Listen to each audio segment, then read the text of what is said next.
To Ankusam news. Bikkavolu మండలం పందలపాక గ్రామంలో 2.76 కోట్లతో నిర్మించిన 33/11 kV విద్యుత్ ఉప కేంద్రంను అనపర్తి శాసనసభ్యులు డాక్టర్ సత్తి సూర్యనారాయణ రెడ్డి ప్రారంభించారు. ఈ సందర్భంగా శాసనసభ్యులు వారు మాట్లాడుతూ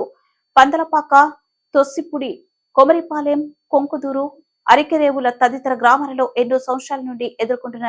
వోల్టేజ్ సమస్య తీర్చడానికి పందలపాక గ్రామంలో 2.76 కోట్లతో 33/11 kV విద్యుత్ ఉప కేంద్రంను మంజూరు చేయించి యుద్ధ ప్రతిపాదిక మీద పనులు పూర్తి చేయడం జరిగినదని, దీనితో ఇక నుండి ఆయా గ్రామాలకు కరెంటు కష్టాలు తొలగనున్నాయని ముఖ్యమంత్రి వైఎస్ జగన్ రెడ్డి ఆదేశాలతో విద్యుత్ ఉప కేంద్ర నిర్మాణం పూర్తి చేయడం జరిగినదని, ఎంతో కాలంగా ఉన్న దీర్ఘకాలిక సమస్య మన ప్రభుత్వ హయాంలో పూర్తి చేయడం జరిగినదని, విద్యుత్ ఉపయోగదారులకు కష్టాలు నేటితో తీరనున్నాయని, తన హయాంలో ఈ నిర్మాణం జరిగినందుకు చాలా సంతోషంగా ఉందని, దీనికి పూర్తి సహాయ సహకారాలు అందించిన ముఖ్యమంత్రి వర్యులు వైఎస్ జగన్ రెడ్డికి మరియు విద్యుత్ శాఖ మంత్రి పెద్దిరెడ్డి రామచంద్రారెడ్డికి ఉన్నతాధికారులకు హృదయపూర్వక ధన్యవాదాలు తెలియజేశారు. విద్యుత్ ఉప కేంద్ర నిర్మాణం వల్ల కష్టాలు తీరనున్నాయని ప్రజలు హర్షం వ్యక్తం చేశారు.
పూలు